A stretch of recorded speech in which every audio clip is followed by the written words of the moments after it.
لله رب العالمين والصلاة والسلام على سيد الأنبياء والمرسلين أما بعد فاعوذ باللہ من الشیطان الرجیم بسم اللہ الرحمن الرحیم. درود پاک پڑھیے. الصلاۃ والسلام علیک یا سیدی یا رسول اللہ، الصلاۃ والسلام علیک یا سیدی یا حبیب اللہ، الصلاۃ والسلام علیک یا سیدی یا رحمت للعالمین وعلی آلک واصحابک یا سیدی یا خاتم النبیین.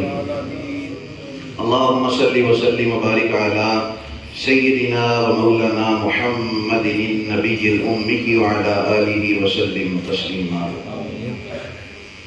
آج الحمدللہ تیسرا روزہ ہے ماہ رمضان کا، اور ہماری 30 روزہ تربیتی نشست کا آج جو موضوع ہے وہ ہے کہ دختران اسلام، یعنی اسلام کی جو بیٹیاں ہیں ان کا وقار کس چیز میں ہے. کیونکہ آج 3 ماہ رمضان ہے اور سیدہ کائنات سیدہ فاطمہ الزہرا سلام اللہ تعالی علیہا آپ کا آج یوم وصال ہے. تو اس مناسبت سے آج کا موضوع رکھا کہ سیدہ کائنات کی سیرت کو سامنے رکھ کر ہم اسلام کی بیٹیوں کو ایسا وقار اور ایک ایسی بات اور ایک ایسا پہلو رکھیں کہ نبی کریم علیہ السلام کی بیٹی کی سیرت پر چل کر ہماری اسلام کی بیٹیاں بھی اپنی زندگی کو درست کر سکیں. قرآن کریم کے اندر اللہ تعالیٰ نے اسلام کی بیٹیوں کا جو وقار بیان کیا کہ جو دختران اسلام ہوتی ہیں ان کا وقار کس چیز میں ہے، وہ کس طرح کی ہوتی ہیں. فرمایا فالصالحات، جو اسلام کی بیٹیاں ہوتی ہیں وہ نیک ہوتی ہیں، وہ صالحہ ہوتی ہیں، اللہ اور اللہ کے رسول کی فرما برداری کرنے والی ہوتی ہیں. پھر فرمایا قانتات، وہ شوہر کی بھی فرما بردار ہوتی ہیں. اور پھر فرمایا حافظات للغیب، جب انہیں کوئی نہیں دیکھ رہا ہوتا تب بھی اپنی عزت اپنی پارسائی کی حفاظت کرنے والی ہوتی ہیں. یہ اسلام کی بیٹیوں کا وقار اللہ کریم نے قرآن کریم کے اندر بیان فرمایا ہے کہ جو اسلام کی بیٹیاں ہوتی ہیں وہ نیک بھی ہوتی ہیں، شوہر کے فرما بردار بھی ہوتی ہیں، اور فرمایا کہ وہ غیب کے اندر بھی اپنی عزت کی حفاظت کرنے والی ہوتی ہیں. 2 چیزوں کو نبی کریم علیہ السلام نے دختران اسلام کا وقار قرار دیا ہے. 2 چیزیں اسلام کی بیٹیوں کے اندر ضرور ہونی چاہیے. اسلام کی جو بیٹیاں ہیں وہ اسلام کی بیٹیاں بنی ہی تب ہیں، بیٹی کو مقام دیا ہی نبی کریم علیہ السلام نے، وگرنہ یہی بیٹی تھی جو زندہ دفن کی جاتی تھی. نبی کریم علیہ السلام نے آ کر آئے دیکھا نا، ہر ملک عورت کے حقوق کی بات کرتا ہے. یورپ اپنی بیٹی کی بات کرتا ہے، امریکہ اپنی بیٹی کی بات کرتا ہے، ہر ملک اپنی بیٹی کی بات کرتا ہے. لیکن چونکہ اسلام تمام اقوام عالم کے لیے آیا ہے تو اسلام پوری دنیا کے اندر رہنے والی جو مسلمان بیٹیاں ہیں ان کے وقار کی بات کرتا ہے. 2 چیزوں کو نبی کریم علیہ السلام نے، دیکھیں یہ اوپر والا سپیکر بھی چل رہا ہے، مائیں بہنیں گھروں کے اندر سنتی ہیں، اور آپ حضرات جو تشریف لائے ہیں آپ نے بھی اچھی طریقے سے اس کو ذہن نشین کرنا ہے آج کے موضوع کو سیدہ کائنات کی سیرت کے روشنی میں. کیونکہ ہم ان کے فضائل تو سنتے رہتے ہیں نا کہ سیدہ فاطمہ الزہرا جنتی عورتوں کی سردار ہیں، یہ فضائل ہم نے سنے ہیں. تو فضائل سننے کے بعد جو ان کی سیرت ہے، جو مسلمان بیٹیوں ماؤں بہنوں کے لیے جو ایک وقار ہے، جو مشعل راہ ہے، آخر ہم ان کی سیرت سے بھی وہ پہلو لینا کہ انہوں نے کس طریقے سے اپنی زندگی کو گزارا. آج ہماری بیٹیاں کبھی کسی عورت کو اپنا آئیڈیل مانتی ہیں کہ میری آئیڈیل فلاں عورت ہے، لیکن مسلمان بیٹی کا آئیڈیل صرف مدینے والے مصطفیٰ کی بیٹی سیدہ فاطمہ الزہرا ہے. تو نبی کریم علیہ السلام نے 2 چیزوں کو وقار قرار دیا کہ مسلمان بیٹی کا وقار 2 چیزیں ہیں. کیا فرمایا؟ ایک پردہ کہ شرم و حیا کے چادر کو اوڑھ کے رکھنا ہے، اپنے گھر میں رہنا ہے، اور دوسرا فرمایا اپنے شوہر کی اطاعت کرنی ہے۔ یہ دو وہ چیزیں ہیں مشکل لیکن وقار ہے۔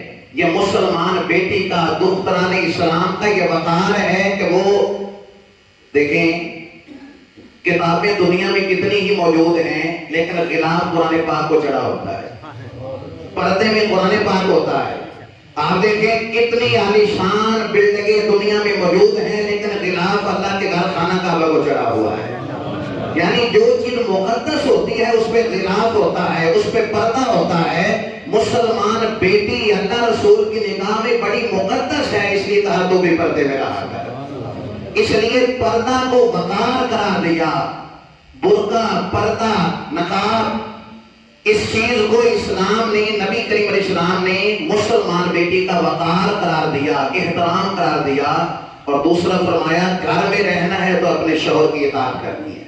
یہ دو چیزوں پر جو بھی مسلمان بیٹی عمل پیرا ہوتی ہے۔ اب سنیے، یہ وقار قرار دینے کے بعد نبی کریم علیہ السلام نے فرمایا جو عورت گھر سے نکلتی ہے خوشبو لگا کر اور بازاروں کا رخ کرتی ہے اس لیے کہ میری خوشبو سونگے اور غیر محرموں تک اس کی خوشبو جائے جو اس نے لگائی ہے، تو نبی کریم علیہ السلام فرماتے ہیں اللہ بھی اس پہ لعنت بھیجتا ہے، اللہ کے فرشتے بھی اس پہ لعنت بھیجتے ہیں اور میں محمد بھی اس پہ لعنت بھیجتا ہوں۔ یہ کتنی بڑی وعید ہے۔ خوشبو عورت لگا سکتی ہے لیکن ایسی خوشبو کہ جس کی خوشبو غیر محرموں تک نہ جائے، صرف اپنے تک محدود رہے، ایسی خوشبو لیکن جو اس نیت سے لگائے۔ کیسے کیسے پرفیوم آ گئے، کس طرح کی چیزیں آ گئی اور ایسے ایسے پرفیوم استعمال ہونے لگے کہ غیر محرموں تک وہ خوشبو اگر جائے گی تو جب اللہ ہی لعنت فرما دے، اللہ کے فرشتے لعنت فرما دیں، نبی کریم علیہ السلام جن کے صدقے جنت ملنی ہے اگر وہی لعنت فرما دے تو اس عورت کا بنے گا کیا؟ یہ وقار قرار دیا کہ گھر میں رہنا ہے، جتنا گھر میں رہو گی نا، جتنا گھر میں رہو گی اتنا اللہ کے نزدیک ہو جاؤ گی، اتنے قرب کے درجے اللہ عطا فرمائے گا۔ کچھ عورتیں نبی کریم علیہ السلام کی خدمت میں حاضر ہوئیں، عرض کی یا رسول اللہ صلی اللہ تعالیٰ علیہ وسلم، آپ کے علم میں ہوگا جب حضور کا مبارک زمانہ تھا تو عورتیں بھی مسجد میں جماعت کے ساتھ آ کے نماز پڑھتی تھی، آخری صف ہوتی تھی عورتوں کی، اس لیے تو حضور فرماتے ہیں کبھی میں نماز کے اندر جی چاہتا کہ میں لمبی قرات کروں، لیکن پھر جب کسی عورت کا بچہ رونے لگتا ہے نا، چھوٹے بچے بھی وہ ساتھ لاتی تھی، تو پھر میں نماز کو مختصر کر دیتا ہوں، کیونکہ بچہ روتا رہے گا تو ماں کا دل نماز میں نہیں ہوگا، وہ بچے کی طرف ہوگا۔ بچے یعنی عورتیں آتی تھیں حضور کے زمانہ میں، پھر حضرت عمر کے دور میں جب حالات اس طرح کے نہ رہے تو انہوں نے منع کر دیا، فرمایا عورتوں کی اب نماز یہی ہے کہ وہ اپنے گھر کے اندر نماز ادا کریں۔ اب یہ عورتیں حضور کی خدمت میں حاضر ہیں، کہتے ہیں یا رسول اللہ نہ ہم اذان پڑھ سکتی ہیں، ظاہر عورت کی آواز کا بھی پردہ ہے، نہ ہم اذان پڑھ سکتی ہیں، نہ ہم اقامت پڑھ سکتی ہیں، نہ ہم جہاد پہ جا سکتی ہیں، نہ ہم اکیلے حج عمرہ کر سکتی ہیں، بغیر محرم کے عورت نہیں جا سکتی۔ یا رسول اللہ ساری عبادتیں، سارے ثواب تو مرد لے گئے، ہمارے حصے میں کیا آیا؟ جب عورتوں نے یہ بات کہی تو رحمت للعالمین نبی نے جو بات ارشاد فرمائی، فرمایا یہ سارے ثواب تمہیں چاہیے؟ تمہیں اذان کا ثواب چاہیے؟ یا رسول اللہ چاہیے، اقامت کا چاہیے، حج عمرہ کا چاہیے، جہاد کا ثواب چاہیے۔ فرمایا پھر دو کام کرنے ہیں، اگر دو کام کرو گے تو گھر بیٹھے ہی تمہیں حج کا بھی ثواب ملے گا، تمہیں اذان کا بھی ثواب ملے گا، اقامت کا بھی ثواب ملے گا، جہاد کا بھی ثواب ملے گا۔ یا رسول اللہ کیا کرنا ہے؟ فرمایا گھر میں رہنا ہے، پردہ کرنا ہے اور اپنے شوہر کی فرما برداری کرنی ہے۔ ان دو باتوں پہ تم عمل کر لو تو گھر بیٹھے ہی ان ساری چیزوں کا اللہ تمہیں ثواب عطا فرما دے گا۔ تو یہ وقار قرار دیا دختران اسلام کا۔ کیا فرمایا؟ ایک تو پردہ کرنا ہے اور دوسرا فرمایا شوہر کی اطاعت کرنی ہے۔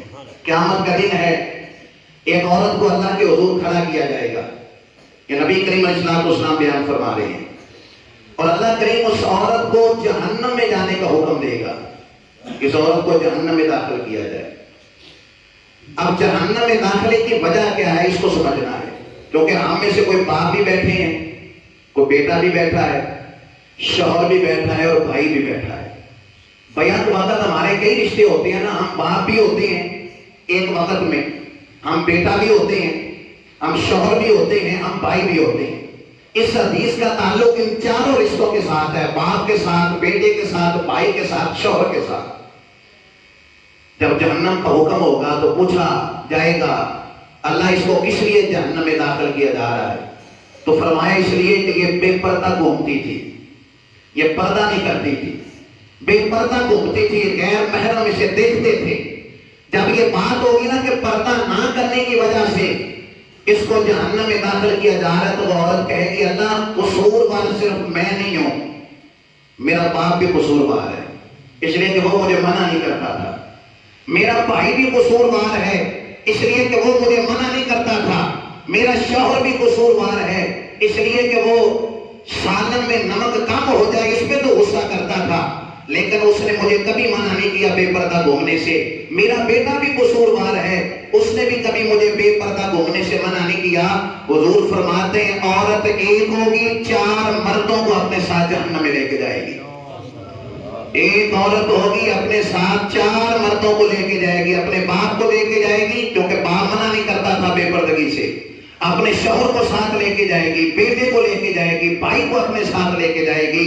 یہ ایسے ہی نہیں ہوا، تم نے خود آگ لگائی ہے چمن میں، بے سبب گردش ایام کو الزام نہ دو، ہم نے خود نور کا ظلم سے کیا ہے سودا، کر کے توہین سحر شام کو الزام نہ دو۔ ایسا نہ کہو کہ ہم نے کچھ بھی نہیں کیا، آپ اگر کچھ کہہ دیتے، باپ ہو تو پابندی کرانا ہوگی، بیٹے ہو تو پابندی کرانا ہوگی، بھائی ہو تو پھر بھی پابندی کرانا ہوگی، شوہر ہو تو پھر بھی پابندی کرانا ہوگی۔ اب سنیے، نبی کریم علیہ السلام کی خوبصورت مسجد نبوی ہے، صحابہ کا جمع غفیر ہے۔ نبی کریم علیہ السلام نے فرمایا صحابہ بتاؤ بہترین عورت کون ہے؟ بہترین عورت کون سی عورت ہوتی ہے؟ ایک صحابی کھڑے ہوئے، یا رسول اللہ جو نمازیں پابندی سے پڑھتی ہے۔ فرمایا بات تمہاری اچھی ہے، لیکن جو میں چاہتا ہوں نا، جو میری مراد ہے، تم میری مراد کو نہیں پہنچے۔ ایک اور صحابی کھڑے ہوئے، یا رسول اللہ جو روزے پابندی کے ساتھ رکھتی ہے وہ عورت بہترین عورت ہے۔ فرمایا تمہارا جواب بھی اچھا ہے لیکن تم میری مراد کو نہیں پہنچے۔ اب صحابہ کا جمع غفیر ہے، ہر صحابی اپنے اپنے انداز سے جواب دے رہا ہے۔ حضرت مولا علی فرماتے ہیں کہ میرا ایک تو قد چھوٹا تھا، دوسرا بیٹھا بھی میں پیچھے تھا اور نظر بھی نہیں آ رہا تھا۔ کہتے ہیں میں چپکے سے وہاں سے نکلا، سیدہ فاطمہ تو زہرا کے پاس پہنچا، عرض کی، کہا فاطمہ نبی کریم علیہ السلام نے ایک سوال کیا ہے کہ بہترین عورت کون سی عورت ہے؟ سارے اپنے اپنے انداز میں جواب دے رہے ہیں، میں تجھ سے پوچھنے کے لیے آیا ہوں، تو بتانا سب سے بہترین عورت کون سی عورت ہے؟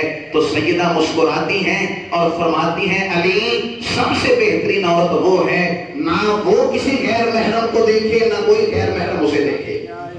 سب سے بہترین عورت وہ ہے نہ جو خود کسی اجنبی کو دیکھے نہ کوئی اجنبی اس کو دیکھے۔ حضرت علی کہتے ہیں میں نے جواب لیا، فوراً آ کر وہاں بیٹھا تو ابھی بات چل رہی تھی، صحابہ اپنے اپنے انداز میں جواب دے رہے ہیں، پھر میں نے بھی ہاتھ کھڑا کر دیا، یا رسول اللہ میں بتاؤں؟ فرمایا بتاؤ۔ حضرت علی کہتے ہیں میں کھڑا ہوا اور میں نے کہا یا رسول اللہ بہترین عورت وہ ہے جو نہ کسی خود غیر محرم کو دیکھے نہ غیر محرم اسے دیکھے۔ حضرت علی کہتے ہیں شاباش تو مجھے ملنی چاہیے تھی نا، کیونکہ جواب میں نے دیا ہے۔ تو حضور مسکرا کے کہنے لگے میں نے تمہیں کتنی دفعہ کہا ہے فاطمہ میرے جگر کا ٹکڑا ہے، تمہیں میں نے کئی دفعہ کہا ہے کہ فاطمہ تو بضعۃ منی، فاطمہ میرے جگر کا ٹکڑا ہے۔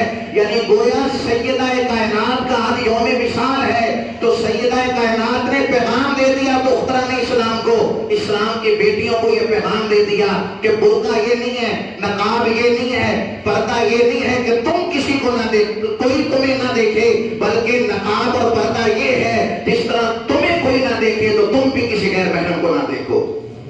یہ پردہ ہوتا ہے، یہ ہے، ایسا نہیں ہے کہ تم آہو تو پردہ کیا ہے کہ مجھے کوئی نہ دیکھے لیکن سارے دکانداروں کو تم دیکھ کے آ جاؤ، سارے بازار میں جا کر تم بات کر کے آ جاؤ، ایسا پردہ نہیں ہے۔ پردہ یہ ہے سیدہ کائنات کائنات نے بتا دیا جو نہ خود کسی غیر محرم کو دیکھے اور نہ کوئی اسے دیکھے۔ قربان جائیے، اللہ کریم نے پارہ نمبر 22 میں نبی کریم علیہ السلام کی جو ازواج مطہرات ہیں ان کے بارے میں فرمایا، یا نساء النبی لستن کاحد من النساء، اے نبی کی بیویوں تمہارے جیسی کائنات میں کوئی بیوی نہیں ہے، تمہارے جیسے کوئی عورت نہیں ہے۔ قربان جائیے، سب سے پاکیزہ عورتیں جو تھیں وہ نبی کریم علیہ السلام کے نکاح میں آئیں۔ اب ہوا کیا، حضرت ام سلمہ رضی اللہ تعالیٰ عنہ اور سیدہ عائشہ صدیقہ رضی اللہ تعالیٰ عنہ یہ حضور کی بارگاہ میں بیٹھی تھیں، تو حضور کے اتنا نابینا صحابی تھے جن کو نظر نہیں آتا تھا، حضرت عبداللہ بن ام مکتوم رضی اللہ تعالیٰ عنہ، یہ حضور کے صحابی، یہ مؤذن بھی تھے، یہ حضور کی خدمت میں حاضر ہوئے۔ تو سیدہ عائشہ اور حضرت ام سلمہ رضی اللہ تعالیٰ عنہما یہ حضور کی بارگاہ میں بیٹھی تھیں۔ جب عبداللہ بن ام مکتوم آئے تو حضور نے فرمایا پردہ کرو، فرمایا پردہ کرو۔ حضرت عائشہ کہنے لگی، یا رسول اللہ انہیں تو نظر ہی نہیں آتا، انہیں تو نظر نہیں آ رہا، تو پھر ہم کیوں پردہ کریں، کس بات کا پردہ؟ لفظ سنیے کریم آقا کے، میرے آقا نے فرمایا عائشہ اسے نظر نہیں آ رہا، تمہیں تو نظر آ رہا ہے نا، اسے نہیں نظر آ رہا تمہیں تو نظر آتا ہے نا، پردہ کرو۔ گویا کریم آقا نے فرما دیا پردہ صرف یہ نہیں ہے کہ عورت کہے کہ مجھے کوئی نہ دیکھے، پردہ یہ ہے کہ تم بھی کسی غیر محرم کا نہ دیکھو۔ یہ وقار قرار دیا تو قرآن اسلام کا کہ پردہ جو ہے یہ مسلمان بیٹی کا وقار ہے۔ اور کریم آقا کی خوبصورت حدیث پاک سماعت فرمائیں، میرے آقا نے فرمایا جس عورت کے اندر 4 خوبیاں ہوں گی، کتنی خوبیاں؟ فرمایا جس بیٹی میں، جس بہن میں، جس بیوی میں، یعنی جب وہ بیوی بنی اس کے اندر 4 خوبیاں آ گئی۔ کون سی؟ فرمایا نماز کی پابندی کرتی ہو، ماہ رمضان کے روزے پابندی سے رکھتی ہو، خامد کی اطاعت کرتی ہو، اور فرمایا کہ پردے کی پابند ہو۔ دوبارہ سنیے، نماز کی پابندی کرے، روزے پابندی سے رکھے، پردے کو شرعی جو پردہ ہے اس کے مطابق پردہ کرے اور خامد کی اطاعت کرے۔ کریم آقا نے فرمایا باقیوں کے لیے جنت کا ایک دروازہ کھلے گا، اس کے لیے اللہ جنت کے سارے دروازے کھول دے گا۔ جس کے اندر 4 خوبیاں ہوں گی، نماز کی پابندی کرے، روزے کی پابندی کرے، پردے کی پابندی کرے اور خامد کی اطاعت کرے۔ قربان جائیے، میرے آقا کریم علیہ السلام نے دونوں طرف یعنی فضائل بھی بیان فرمائے اور جو ایسا نہیں کرتی ان کے لیے وعیدیں بھی بیان فرمائی۔ ایک وعید سنیے، جب یہ بات سنی آپ اندازہ کریں کتنی بڑی بات نبی کریم علیہ السلام نے ارشاد فرمائی، اور ہماری عورتیں، ہماری گھر کی مائیں بہنیں جب اس طرح کی بات کرتی ہیں انہیں احساس نہیں ہوتا کہ ہم کتنا بڑا جرم کر رہی ہیں۔ کریم آقا نے فرمایا جس عورت نے کوئی ایسا گلہ یا شکوہ کیا اپنے شوہر سے، ہمارے یہاں کیا ہوتا ہے، ہمارے یہاں ہوتا ہے جدوں بھی تیرے گھر آئی ہیں خیر ویکھی کوئی نہیں، جب سے تیرے گھر میں آئی ہوں کوئی بھلائی تیرے گھر میں دیکھی نہیں ہے۔ یہ ایک عام بات ہے جو عورتیں اکثر کر جاتی ہیں۔ اب حدیث کی روشنی میں بات عرض کرتا ہوں، نبی کریم علیہ السلام نے فرمایا جس عورت نے اپنے شوہر کو یہ کہا کہ جب سے تیرے گھر آئی ہوں، جب سے تیرے گھر آئی ہوں کوئی بھلائی نہیں دیکھی، فرمایا اللہ اس عورت کے 70 سال کی عبادت کو ضائع فرما دیتا ہے۔ اس لیے کہ عورت کے لیے یہی حکم ہے، الرجال قوامون علی النساء، جو کہ مرد کو حاکم بنایا گیا ہے، عورت کے لیے حکم یہ ہے کہ اس نے شوہر کی اطاعت کرنی ہے۔ گلہ شکوہ کر کے دیکھیں نا، عورتوں کے اندر ایک فطرت ہے جس کو بیان کیا گیا، یہ مائیں بہنیں ناراض نہ ہو جائیں، میں حدیث کی روشنی میں بات عرض کر رہا ہوں، اس لیے کہ مہینے کے 28-29 دن اگر خرچہ ان کو دیا جائے تو وہ خوش ہیں، اگر ایک دن نہ دیا جائے تو وہ پورے مہینے پہ پانی پھیر دیتی ہیں۔ یہ بات کرنا کہ تو نے کبھی، میں تو جب سے آئی ہوں اس گھر کے اندر بھوکی ہوں، جب سے آئی ہوں بھلائی نہیں دیکھی، اس طرح کی بات کر کے میری بہن، میری بیٹی، میری ماں تو اپنی عبادت کو ضائع کر رہی ہے۔ اس لیے کہ کریم آقا نے فرمایا کہ شوہر کی اطاعت میں، کیا خوبصورت حدیث ہے، اس حدیث کو نا آپ نے یاد کرنا ہے اور صرف یہ بیویوں پہ فٹ نہیں کرنی، گھر جا کر اپنی بہن کو بھی یہ حدیث سنانی ہے، گھر جا کر اپنی بیٹی کو بھی حدیث سنانی ہے۔ نبی کریم علیہ السلام کا مبارک زمانہ ہے، ایک عورت جس کا خامد تجارت کے گھر سے کسی دوسرے ملک گیا ہے کاروبار کے سلسلہ میں، اور بیوی کو کہہ کے گیا کہ میری اجازت کے بغیر گھر سے باہر نہیں نکلنا۔ اب ہوا کیا، 2-4 گلیاں چھوڑ کر نا اس کا باپ یعنی اس کا میکا جو تھا ان کا گھر تھا. پتہ چلا کہ جو باپ ہے وہ بیمار ہے، اور جب پیغام پہنچا کہ شدید بیمار ہے، تو اب شوہر کیا کہہ کے گیا تھا کہ میری اجازت کے بغیر گھر سے باہر نہیں نکلنا. شوہر یہ کہہ کے گیا ہے. اس نے کسی خاتمہ کے ذریعے نبی کریم علیہ السلام کی بارگاہ میں پیغام پہنچایا، یا رسول اللہ والد بیمار ہے، اور شوہر یہ کہہ کے گیا ہے کہ میری اجازت کے بغیر گھر سے باہر نہیں نکلنا، میرے لیے کیا حکم ہے؟ تو کریم آقا نے فرمایا اگر تو شوہر کی اطاعت کرے گی تو تیرے لیے خیر ہی ہوگی، تجھے اللہ بہترین بدلہ عطا فرمائے گا. شوہر کی اطاعت کرنی ہے، جب وہ کہہ کے گیا گھر سے باہر نہیں نکلنا تو نہیں نکلنا. 2-4 دنوں کے بعد پھر پیغام آیا کہ والد اب موت کے قریب آ گیا ہے، انتہائی بیمار ہے. پھر پیغام حضور کی بارگاہ میں بھیجا تو آقا نے یہی پیغام بھیجا، شوہر کی اطاعت کرے گی تو تیرے لیے بہتر ہوگا، اللہ تجھے بہترین بدلہ اور جزا عطا فرمائے گا. ہفتے بعد پیغام آیا کہ والد کا انتقال ہو گیا ہے، والد فوت ہو گیا ہے. جو محبت بیٹی کو باپ سے ہوتی ہے نا، اتنی بیٹے کو نہیں ہوتی. معذرت کے ساتھ جو پیار بیٹی کو اپنے باپ کے ساتھ ہوتا ہے نا، بیٹی کو اپنے باپ کے ساتھ، باپ ساری تھکاوٹ بھول جاتا ہے جب شام کو آتا ہے نا، تھکا ہوا گھر آتا ہے، اور چھوٹی بیٹی جب سینے پہ لیٹ جاتی ہے باپ ساری تھکاوٹیں ہی دور کر دیتا ہے، اس کی ساری تھکاوٹیں اتر جاتی. اس لیے جو بیٹی کو باپ کے ساتھ پیار ہے، پردیس میں بیٹی ہو نا، پردیس میں وہ کہتی ہے میرے زیورات بیچ دو، میں نے وطن میں پہنچنا ہے، اپنے باپ کا چہرہ دیکھنا ہے. اور قربان جائیے جن کی تربیت مدینے والے مصطفیٰ نے کی، جن بیٹیوں کو وقار مدینے والے مصطفیٰ نے عطا کیا. میرے آقا کو پیغام دوبارہ اس نے بھجوایا، یا رسول اللہ اب تو باپ فوت ہو گیا ہے، میرے لیے کیا حکم ہے؟ اتنے اگر کئی عورتیں پابندی کر بھی لینا، محلے والے نہیں رہنے دیتے، تیرا باپ فوت ہوا تو جان ہی رہی. لیکن قربان جائیے استقامت اس کو کہتے ہیں، دین پر قائم رہنا. میرے آقا نے پیغام بھجوایا، بیٹی اگر تو شوہر کی اطاعت کرے گی تو تیرے لیے بہترین بدلہ ہوگا. اب وہ رک گئی، باپ کا جنازہ ہو گیا، باپ کو دفنا دیا گیا، وہ گھر سے نہیں نکلی. پھر نبی پاک بھی تو رحمت للعالمین ہے نا، نبی پاک بھی تو کائنات کے لیے رحمت بن کر آئے ہیں نا. خود کریم آقا اس عورت کے گھر، اس صحابیہ کے گھر تشریف لائے، سر پہ ہاتھ رکھا اور خود بھی رونے لگے.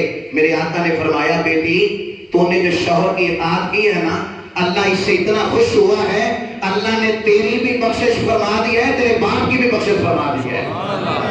شوہر کی اطاعت کرنے کی وجہ سے اللہ نے تیری بھی بخشش فرما دی ہے اور تیرے باپ کی بھی بخشش فرما دی ہے. سیدہ کائنات سیدہ فاطمہ الزہرا سلام اللہ تعالی علیہا، آپ کا اسوہ نور جو آج کی اسلام کی بیٹیوں کے لیے ہے. ایک بات اور سماعت کا نہیں، موضوع یہ بہت لمبا ہے. حضرت فاطمہ الزہرا رضی اللہ تعالی عنہا، شادی کا تیسرا دن ہے حضرت علی کے ساتھ.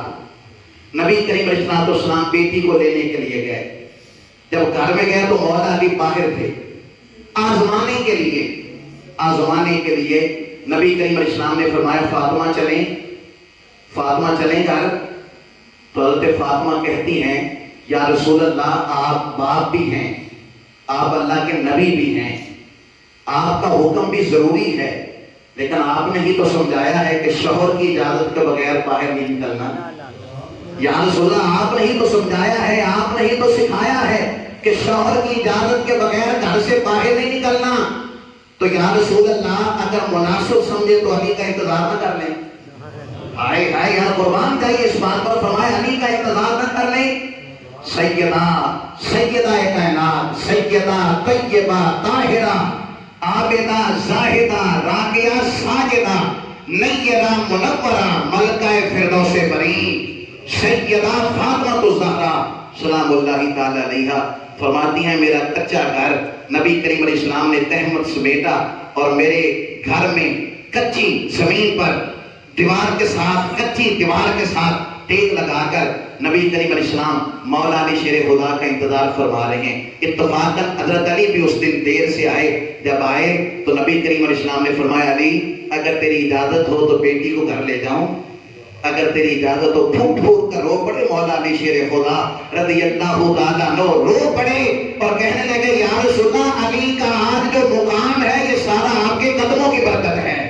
آج علی کا جو مقام ہے یہ آپ کے نالین کا صدقہ رسول اللہ میں کون ہوتا ہوں، میں کون ہوتا ہوں؟ تو امیر حرم میں غریب بے نوا، تو کجا من کجا؟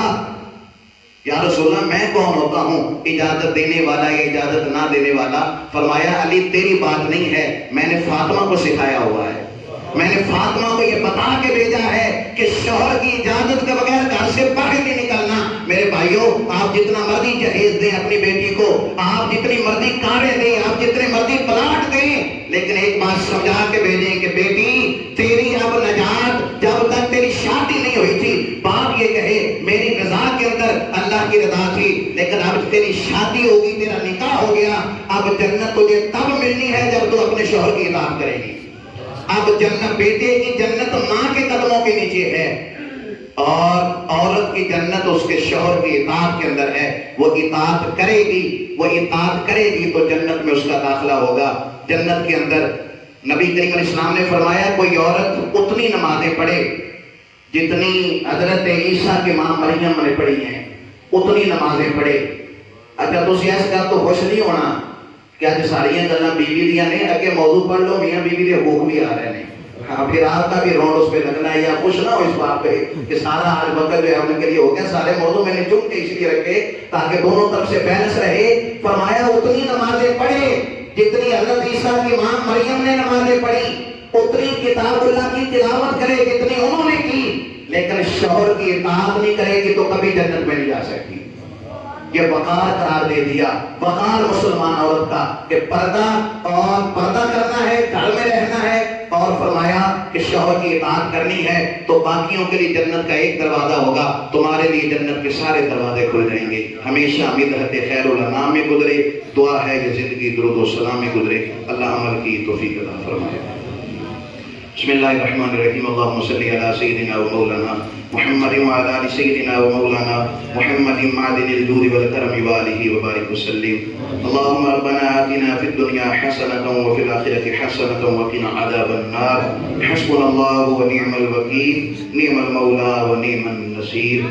صلی اللہ تعالی علی خیر خلقہ سیدنا و مولانا محمد وآلہ وصحبہ اجمعین۔